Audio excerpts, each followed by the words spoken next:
Hi friends, ஒவ்வொரு நாளும் smart phone புதிய மாடல்கள் நிறையா வருது. நம்ம புதுசாக மொபைல் வாங்கணும்னு நினைக்கும் போது கன்ஃபியூஷனாக இருக்கும். அதனால் புதுசாக மொபைல் வாங்கும்போது என்னென்ன விஷயங்கள் கவனிக்க வேண்டும்னு பார்ப்போம்.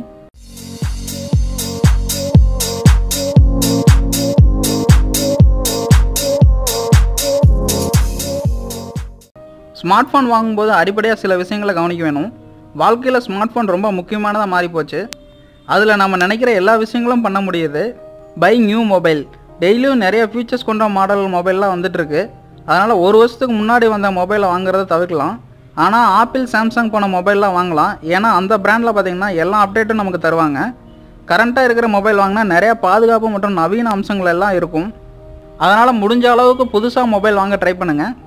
செக்யூரிட்டி ஃபீச்சர்ஸ், இப்போ இருக்கிற நவீன காலத்தில் நிறைய மால்வேர் மற்றும் ரான்சம்வேர் தாக்குதல் அதிகமாக இருக்குது.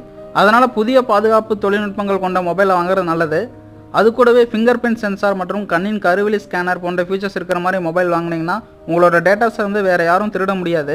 ஆப்ரேட்டிங் சிஸ்டம், ஆண்ட்ராய்டு மற்றும் iOS போன்ற ஆப்ரேட்டிங் சிஸ்டம்லாம் வந்து ப்ரைவசி மற்றும் லேட்டஸ்ட் ஃபீச்சர்ஸ் எல்லாம் அப்டேட் கொடுத்துட்டே இருப்பாங்க. அதனால் ஆண்ட்ராய்டு iOS சப்போர்ட் மொபைல் வாங்குறது வந்து நல்லது. ஹார்ட்வேர், நீங்கள் முக்கியமாக செக் பண்ண வேண்டியது இந்த ஹார்ட்வேர் ஆப்ஷன் தான்.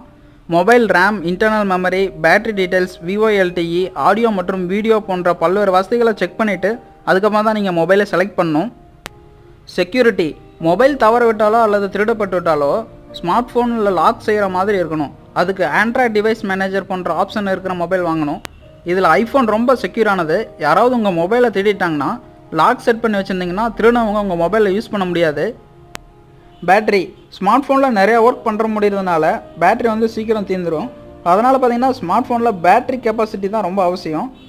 அதிக பேட்டரி திறன் கொண்ட மொபைலை வாங்குறது சிறந்தது. Basic information, IMEI number, mobile வாங்குறதுக்கான பில்லு, வாரண்ட்டி, சார்ஜர் போன்றவற்றை எல்லாத்தையும் நீ செக் பண்ணிவிட்டு மொபைல் வாங்கணும். வேர் பை, சில ஸ்மார்ட் ஃபோன் வந்து ஆன்லைன் மட்டும் விற்பனை பண்ணுறாங்க.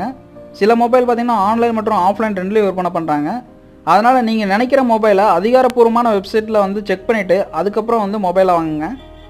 ப்ரைஸ், உங்களோட பட்ஜெட் எவ்வளோவா இருந்தாலும் ஸ்மார்ட் ஃபோனோட விலையை வந்து நீங்கள் அதிகாரப்பூர்வமான வெப்சைட் போய் உறுதிப்படுத்திட்டு அதுக்கப்புறம் உங்கள் மொபைலை வாங்குங்க. ஏன்னா சில வெப்சைட்லாம் பார்த்தீங்கன்னா மொபைலோட ரேட்டை வந்து அதிகமாக போட்டு விற்பனை பண்ணிகிட்டு இருப்பாங்க. அதனால் நீங்கள் அதிகாரப்பூர்வமான வெப்சைட்டில் போய் செக் பண்ணிவிட்டு வாங்குறது ரொம்ப நல்லது. அடிஷ்னல் ப்ரொடக்ஷன், நீங்கள் புதிய மொபைல் வாங்கும்போது சில கம்பெனிஸ் வந்து விபத்து பாதுகாப்பு, ஸ்க்ரீன் பாதுகாப்பு போன்றவைகளை கூடுதல் கட்டணத்தோடு வழங்குவாங்க. அது போன்ற பேக்கில் செலக்ட் பண்ணிவிட்டு மொபைல் வாங்குறது யூஸ்ஃபுல்லாக இருக்கும். புதுசாக ஸ்மார்ட் ஃபோன் வாங்கும்போது இந்த விஷயங்கள் எல்லாத்தையும் செக் பண்ணிவிட்டு வாங்குங்க. இந்த வீடியோ பற்றின உங்கள் கருத்துக்களை கமெண்ட்ஸில் ஷேர் பண்ணுங்கள். மேலும் இதே மாதிரியான தொழில்நுட்ப தகவல்கள் தெரிஞ்சுக்க ஆண்ட்ராய்ட் ஆப்ஷன் தமிழ் சேனலை சப்ஸ்கிரைப் பண்ணிக்கங்க.